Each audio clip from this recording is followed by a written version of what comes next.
This Saturday sees the final of the Women's Rugby World Cup. Hosts England take on Canada at a sold-out Twickenham Stadium in London.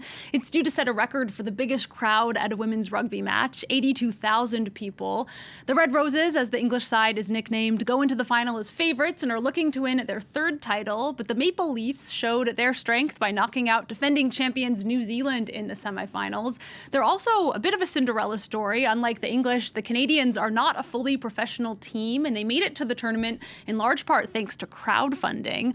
Well, for a look ahead to today's game and a look back at the tournament, we can speak to Ali Donnelly, the author of Scrum Queens, the story of women's rugby.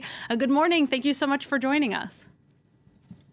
Thank you for having me. It's a very exciting morning here in West London. I can imagine. I was going to say you are based in the UK, in London, so I imagine you're not neutral going into this final. How are you feeling, and are you actually going to be there?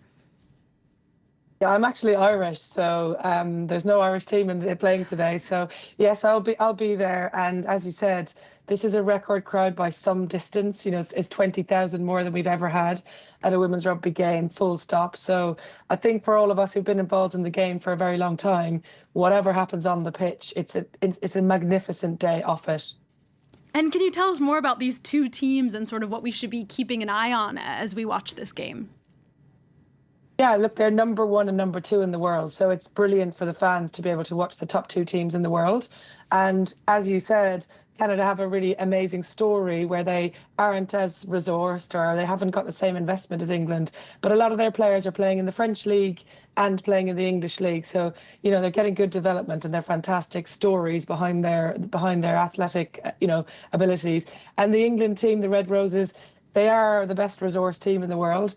There's a lot of pressure on them to in this game because they're at home, but they're a magnificent team. So I think we're going to see a tight match, and I think it's going to be brilliant for all the fans. Who are some of the key players we should be keeping an eye on? Yeah, I think the player on everyone's mind from the Canada team is the captain, Sophie de Goede, who seems to be able to do everything. She kicks goals, she plays in the second row, she captains the team. And then from an English perspective, I think the big time player people are talking about is Ali Donnelly, who's the fullback, who scores a magnificent tries. She's very quick. She had a great semi-final. And so I think those are the two star players. But they, of course, there are brilliant players throughout those two teams. And as we've been pointing out, unlike England, Canada is not a professional team. Is that difference between teams one of the reasons we've seen such huge score differences during this tournament? I mean, England beat Samoa, for example, 92-3. Yeah, the women's game is still quite imbalanced in terms of the top four and the rest. So no surprise, the semi-finals were much, much closer with France and New Zealand involved in the mix there. And as you move down through the rankings, you'll see a big gulf at the moment. But that is also a bit true of the Men's Rugby World Cup, where you do often see big scores in the first few games. So the game is just still catching up. I mean, Canada are not totally amateur. As I said, most of their players are playing in the French league, the English league, and they do get paid to play in those leagues. So, that gap is slowly closing, but I think today is going to be quite close. And given that this tournament has broken records for viewership, ticket sales, for example, more than tripled since the last tournament in New Zealand, do you think that could lead to more rugby teams going professional? I hope so, because I think one of the things that women's rugby needs is commercial partners and investment to come into the game.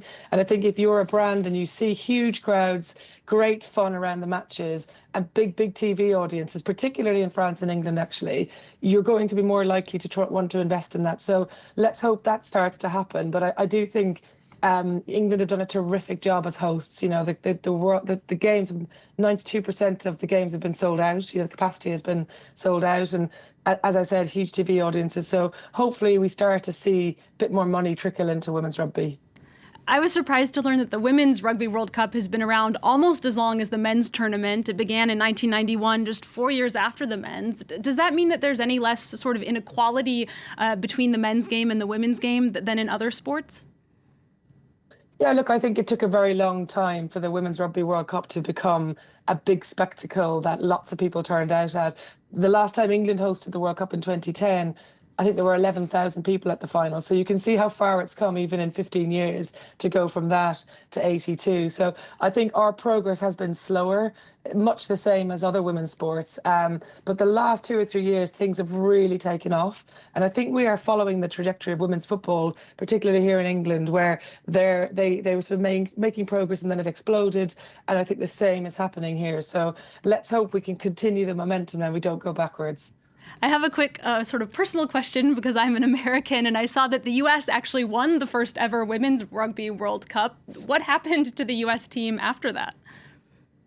Yeah, look, I think the other sort of established rugby nations eventually caught up with their structures. The US flew out of the blocks way back in the early 90s. They're still a magnificent team of athletes. I think there's just so much competition in the US, isn't there, for athletes to play other sports. But the exciting thing for you is there are 2 Rugby World Cups coming to the US in the next decade, the women's and the men's. So I think we will start to see that investment make the top the men and women's team better. And maybe they'll be able to sort of compete in that top 4 again. And you've been in London, I imagine, for most of this tournament. I imagine you've been going to a lot of the games. Can you share some of your highlights and maybe what it's been like to just be sort of witnessing it live?